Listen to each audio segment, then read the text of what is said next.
देश में नेताओं की खूब हो रही रैलियां, तो देश के बच्चों के पैरों में क्यों पड़ी है बेड़ियां। तारीख 22 मार्च साल 2020। नमस्कार, मैं हूं देवांजलि मोदी। कोरोना के खिलाफ मोदी के आह्वान पर लगा था जनता कर्फ्यू। किसी को नहीं पता था कि 25 मार्च को हर कोई अपने घर में कैद हो जाएगा। किसी को नहीं पता था कि जनता कर्फ्यू के अगले ही दिन कोरोना के चलते देश में लॉकडाउन लग जाएगा। कोई नहीं जानता था, लेकिन जैसे ही देश में लॉकडाउन लगा, सब कुछ ठहर गया। जो जहां था वहीं फंस गया। बाजारों की रौनक खत्म हो गई, सड़कें सुनसान हो गई, स्कूल कॉलेजों में बच्चों का शोर सुनाई देना बंद हो गया। छोटे बच्चे घर में कैद होकर रह गए। कुल मिलाकर सब कुछ मानो रुक सा गया।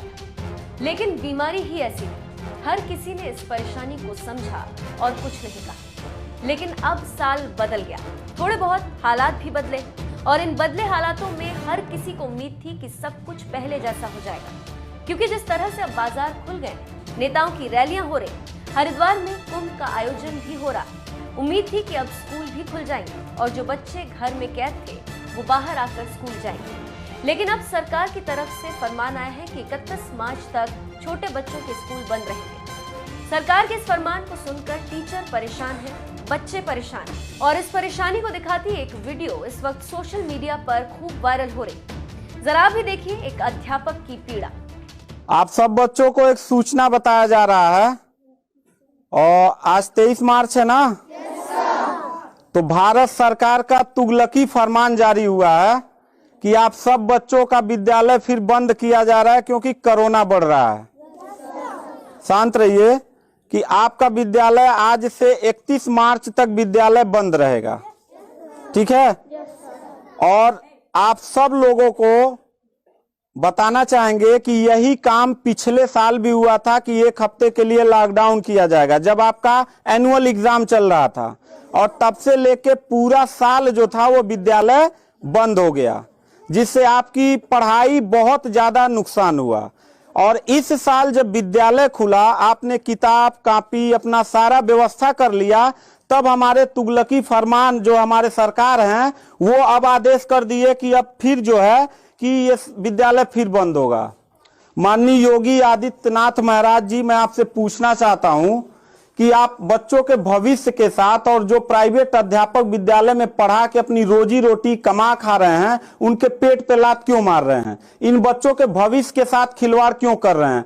ठीक है, कोरोना अगर बढ़ रहा है, विद्यालय बंद था, पूरे साल में किसी एक अध्यापक ने, किसी एक प्रबंधक ने कभी भी विद्यालय खोलने के लिए कोई धरना प्रदर्शन नहीं किया, और हम लोगों ने पूरा सपोर्ट किया। लेकिन बीच में अगर कोरोना फैल रहा है, तो मैं आपसे पूछना चाहूंगा कि जब गोरखपुर महोत्सव आप करा रहे थे, तब कोरोना फैल नहीं रहा था। जब आप आके यहाँ पे इलाहाबाद के प्रयागराज में कुंभ का मेला लगवा रहे थे, तब कोरोना नहीं फैल रहा था, जहां पे करोड़ों लोग स्नान करने गए। और अभी हरिद्वार में महाकुंभ का आयोजन आप करवा रहे हैं, तब कोरोना नहीं फैल रहा है। बिहार में चुनाव हो रहा है, तब कोरोना नहीं फैल रहा है। और विद्यालय जो बच्चों का सबसे देश की रीढ़ की हड्डी होते हैं, जिनकी बुनियादी शिक्षा, प्रारंभिक शिक्षा आप बिल्कुल बर्बाद कर दिए हैं पिछले 2 साल से, और अब जाके फिर लॉकडाउन आप लगा रहे हैं।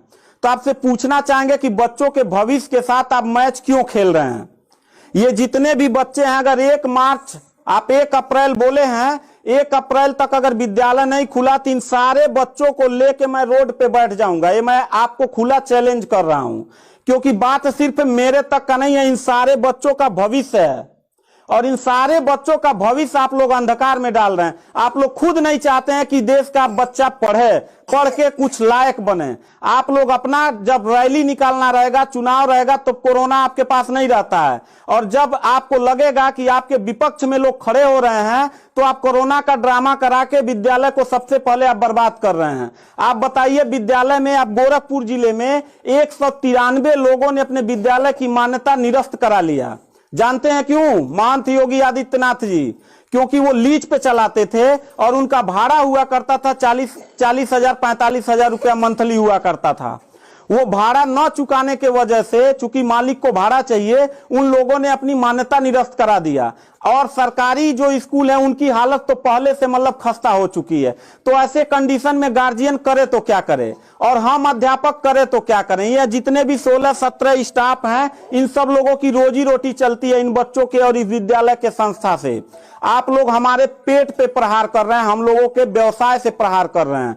अगर आपको लग रहा है कोरोना है, ठीक है, विद्यालय बंद कर दीजिए, तो आप ये भी अपनी नियत को साफ करिए कि कुंभ का जो मेला महाकुंभ का लगवाने वाले हैं उसको भी कैंसिल कर दीजिए, और जो गोरखपुर महोत्सव और गोरखनाथ का मेला लगवा के आप ड्रामा करवा रहे हैं वो भी बंद करवाइए। यानी आप खुद नियम का पहले फॉलो करिए, हम लोग नियम को फॉलो करने के लिए तैयार हैं।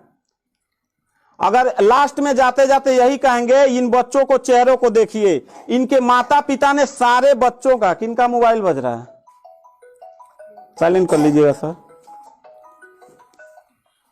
इन सब बच्चों के माता पिता ने, बच्चों कितने लोगों ने आप किताब कापी अपना सारा कंप्लीट कर लिए हो? पता है एक एक बच्चों की किताब कापी 2-2 हजार रुपए की आती है। आप फिर लॉकडाउन लगा दिए, इनकी पूरी पढ़ाई बर्बाद हो गई।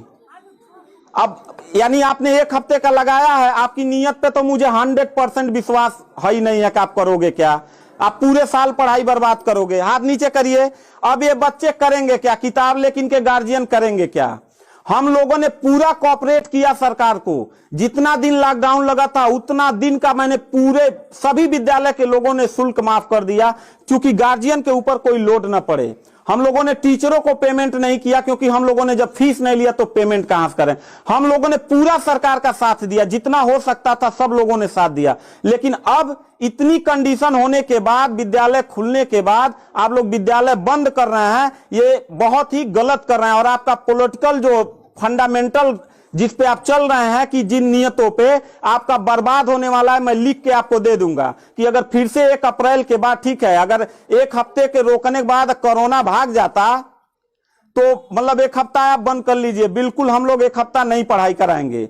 लेकिन अगर फिर साल भर का ड्रामा आपने किया तो निश्चित तौर पे याद रखिएगा कि तानाशाही उतना ही अच्छा लगता है जितना तानाशाह के अंत होने का समय ज्यादा दूर हो, और आपका समय बिल्कुल नजदीक आ गया है। तो मैं उम्मीद करता हूं कि आप ये काम बिल्कुल मत करिएगा। 1 अप्रैल के बाद अगर विद्यालय फिर से आप बढ़ाएंगे तो इन सब चेहरों को देख लीजिए, और इनके गार्जियन को लेके, अपने पूरे स्टाफ को लेके, जिले से लेके मैं प्रदेश लेवल तक धरने पे बैठूंगा। इस बात को याद रखिएगा, क्योंकि सवाल यहां सिर्फ मेरे रोजगार का नहीं है, मेरे जितने सहपाठी और जितने मेरे कर्मचारी लोग हैं और इन बच्चों के पढ़ाई का भविष्य का सवाल है।